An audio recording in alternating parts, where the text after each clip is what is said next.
Hey guys, it's Nick here, Easter Sunday in New Hampshire. I shot a few videos over here today showing the whole process. So Laura started clearing this out yesterday. It was flowers, a big bush that had died, so ornamental plantings that weren't doing much anymore. So we stripped the top layer of soil because we had some concern about contamination fears from construction scraps that were put here when we did a kitchen renovation.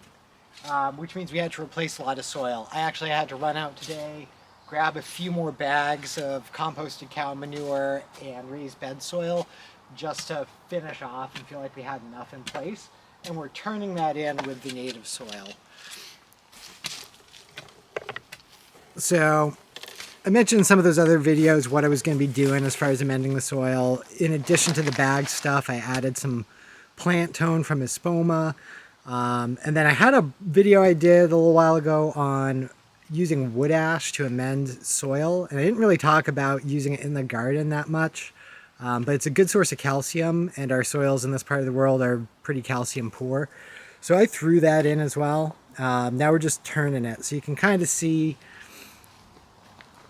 the native soil is this, well, you can see it over here. It's pretty on the sandy side. I mean, it's not terrible soil. There is some organic matter, but it's a pretty sandy loam. I think that was probably like screen loamed fill that somebody put in here because, like I said, this has been a garden. But we're going to try to grow food crops here instead of just flowers. So this is what the finished product looks like, more or less. As soon as Laura's done turning stuff in a little bit better, I'm going to throw a tarp over this.